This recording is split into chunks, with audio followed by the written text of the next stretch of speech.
ഞങ്ങള് ബൈക്കിലാട്ടോ Uttar Pradesh. Joao ഭയ്യ bike സവാരി.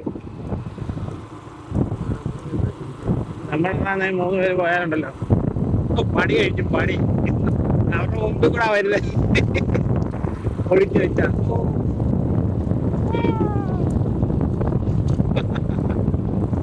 അടിപൊളി അടിപൊളി.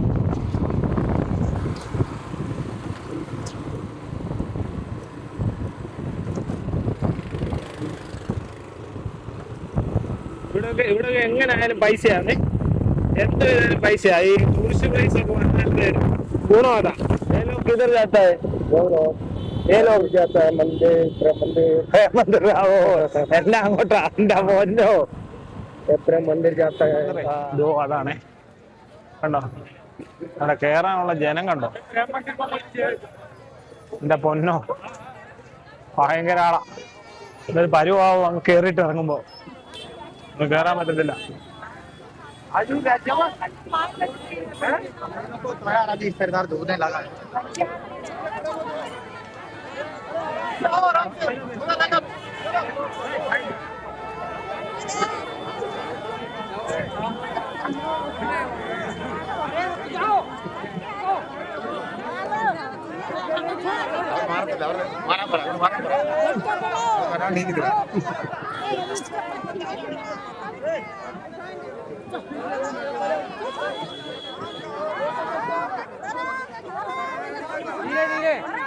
धीरे धीरे निकलने दो.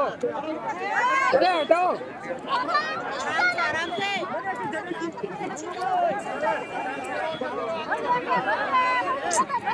चलो केरी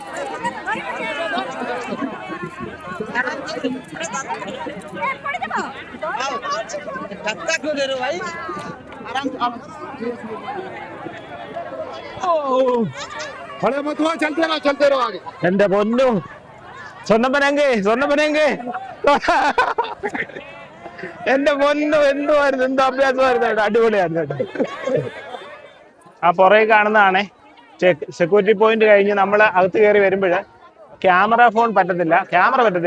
ഫോൺ പറ്റും, മൊബൈൽ ഫോൺ മാത്രമേ പറ്റത്തുള്ളൂ, ക്യാമറ പറ്റത്തില്ല. അപ്പൊ അതുകൊണ്ട് സ്വർണ്ണപ്പം വന്നില്ല. സ്വർണ്ണപ്പനെ ക്യാമറയും കൊടുത്ത് ഞാൻ വെളിയിൽ എത്തിയിട്ടുണ്ട്. എന്നിട്ട് ഞാൻ കയറി പോകുന്നു. എന്തോ പൊന്നെ എന്തോ തിരക്കാന്നറിയോ.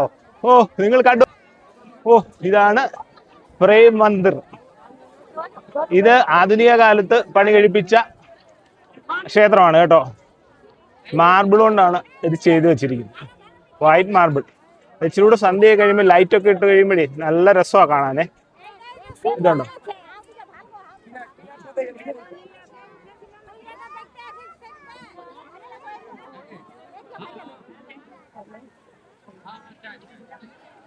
ഇവിടെ നല്ലൊരു ഗാർഡൻ ഉണ്ടേ.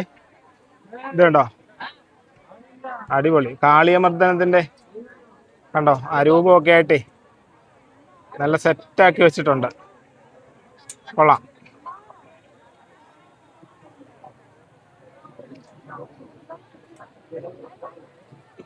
പ്രേമചന്ദ്രന്റെ മുമ്പിൽ എല്ലാം വളരെ നല്ല മനോഹരമായിട്ട് ഗാർഡൻ ചെയ്തിട്ടുണ്ടേ. ഇതുണ്ടോ, ഇത് നല്ല രസമുണ്ട്, നല്ല ഒറിജിനാലിറ്റി ഫീൽ ചെയ്യുന്നുണ്ട്. അതുപോലെ കൃഷ്ണനും ഗോപികമാരും തമ്മിലുള്ള നൃത്തവും ഒക്കെ ഭംഗിയായിട്ട് ചെയ്തു വെച്ചേക്കുന്നത്. ക്ഷേത്രം 5 മണിക്ക് തുറക്കത്തുള്ളൂ കേട്ടോ. അപ്പൊ അതുകൊണ്ടാണ് ഇത്രയൊരു തിരക്ക്. തന്നെയല്ല ഇന്ന് ശനിയാഴ്ച ദിവസമാണ്. കൂടാതെ തന്നെ രാഷ്ട്രപതി ദ്രൗപദി മുർമു വരുന്ന ദിവസം കൂടിയാണ്. അപ്പൊ അതുകൊണ്ട് ടൈറ്റ് സെക്യൂരിറ്റിയാണ് പോലീസിന്റെ ഒക്കെ. അപ്പൊ അതുകൊണ്ട് തന്നെ ഭയങ്കര തിരക്കാണ്. അല്ലാതെ എല്ലാ ദിവസവും ഇത് ഭയങ്കര തിരക്കാണ് സന്ധ്യ ആകുമ്പോൾ. കാരണം സന്ധ്യ ആകുമ്പോഴാണ് പ്രേമചന്ദ്രൻ കാണാൻ ഏറ്റവും കൂടുതൽ രസമുള്ളത്. അപ്പൊ അതുകൊണ്ട് തന്നെ ഭയങ്കര തിരക്കാണെന്നുള്ളതാണ്. നല്ല രസമാണ് കാണാൻ, അടിപൊളി. നല്ല രീതിയിൽ കൺസ്ട്രക്ട് ചെയ്ത് വെച്ചേക്കാണ്. പിന്നെ ഇതിൻ്റെ ഒരു പ്രത്യേകത എന്ന് വെച്ച് കഴിഞ്ഞാൽ ഉണ്ടല്ലോ, ഇവിടെ കയറുന്നതിന് എൻട്രി ഫീസ് ഒന്നും തന്നെ ഇല്ല എന്നുള്ളതാണ്. നോക്ക് എന്തോ ജനമാണ്, നോക്ക്. ഓ എന്താ പൊന്നെ, ഭയങ്കര ആളായിരുന്നു, ഭയങ്കര ജനം. അവിടുത്തെ തെള്ളും അതൊക്കെ ഉണ്ടല്ലോ. ശരിക്കും ഇത്രയൊക്കെ വന്നു കഴിഞ്ഞാലേ എന്തൊക്കെ സംഭവിക്കാൻ അറിയത്തില്ല ഈ തിരക്കിനിടയിലും. ഓ ഒരു സൈഡിലേ നമ്മള് ഗോക്കളെ എല്ലായിട്ടേ സെറ്റ് ചെയ്തേക്കാണ്. കണ്ണന്റെ വൃന്ദാവനം ഇവിടെ റീക്രിയേറ്റ് ചെയ്തേക്കാണേ. ഗോക്കളും ഒക്കെ ആയിട്ട് ആ പശുക്കളെയൊക്കെ കണ്ടാൽ നല്ല ഒറിജിനാലിറ്റി നല്ലപോലെ ഫീൽ ചെയ്യുന്നുണ്ട്. കൊള്ളാം. ഇത് ആ മന്ദിരത്തിൻ്റെ നമ്മുടെ പുറകിൽ നിന്നിട്ട് ഉള്ള ഒരു കാഴ്ചയാണ്, പുറകു സൈഡിൽ നിന്നിട്ടുള്ള ഒരു കാഴ്ചയാണ്. ഏത് സൈഡിൽ നിന്നാണെങ്കിലും നല്ല മനോഹരമായ ഒരു വ്യൂ തന്നെ നമുക്ക് കിട്ടുന്നത് കേട്ടോ. അതുകൊണ്ടോ അതിൻ്റെ സൈഡിൽ തന്നെയാണ് ഇങ്ങനെ ഒരു സംഭവം ചെയ്തു വെച്ചിട്ടുണ്ട്. ഗോക്കളും കൃഷ്ണനും രാധയൊക്കെ ആയിട്ടുള്ള വൃന്ദാവനത്തിലെ ക്രീഡ ഇവിടെ ചെയ്തിട്ടുണ്ട്. നമുക്കിനി കുറച്ചുകൂടെ അങ്ങോട്ടൂടെ പോയി നോക്കാം. ഇത് ശരിക്കും 30 ഏക്കറിലാണ് ഈ ഒരു പ്രേം മന്ദിർ ചെയ്തു വെച്ചിരിക്കുന്നതാണ് ഞാൻ വായിച്ചതായിട്ടുള്ള എൻ്റെ ഒരു അറിവ്.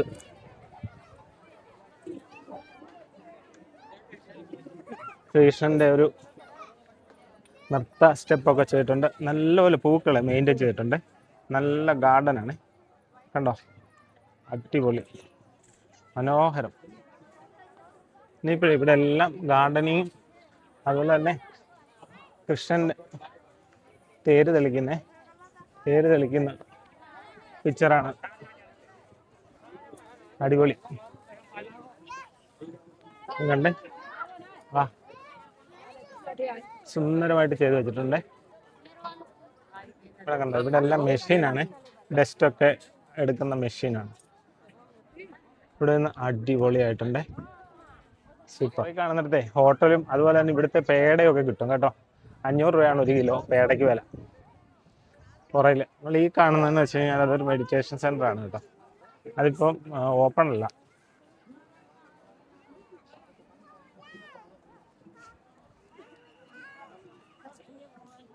ഇപ്പം നമ്മൾ കാണുന്നതെന്ന് വെച്ച് കഴിഞ്ഞാൽ ഗോവർദ്ധന പർവ്വതം ശ്രീകൃഷ്ണ ഭഗവാന് ഉയർത്തിയിട്ടുള്ളതാണ്. ഗോപികമാരോടൊത്ത് ക്രീഡ ചെയ്യുന്ന സമയത്ത് ഇന്ദ്രന് ഒരു ചെറിയ കുശുമ്പ് വരികയും മഴ പെയ്യുകയും ചെയ്തു ഭയങ്കരമായിട്ട്.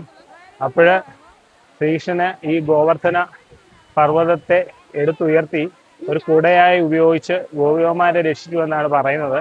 ശ്രീകൃഷ്ണന്റെ വികൃതികളിൽ ഉള്ള ഒരു കഥയാണിത് കേട്ടോ. അതിശയോക്തിപരമായ ഒരു കഥയാണെങ്കിലും അതിൻ്റെ ഒരു മിനിയേച്ചർ ഇവിടെ മനോഹരമായിട്ട് ചെയ്തു വെച്ചിട്ടുണ്ട്. കൊള്ളാം. ഫ്രണ്ടിൽ നിന്നുള്ള ഒരു വ്യൂ ആണിത്.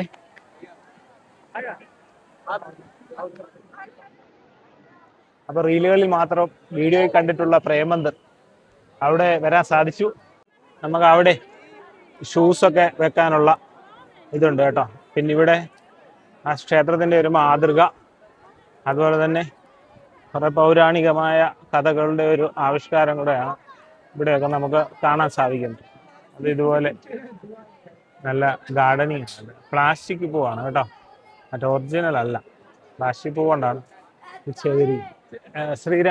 ശ്രീകൃഷ്ണ ജന്മഭൂമി വരുന്ന ആൾക്കാർ തീർച്ചയായിട്ടും പ്രേം മന്ദിറിലൂടെ വന്ന് സന്ദർശിക്കണം. കാരണം നമുക്ക് വന്ന് കണ്ടാൽ അതിന് യാതൊരു നഷ്ടവുമില്ല. അടിപൊളി ഒരു എക്സ്പീരിയൻസ് ആയിരുന്നു കേട്ടോ. അപ്പോൾ മറ്റൊരു വീഡിയോ ആയിട്ട് വീണ്ടും ബൈ ബൈ.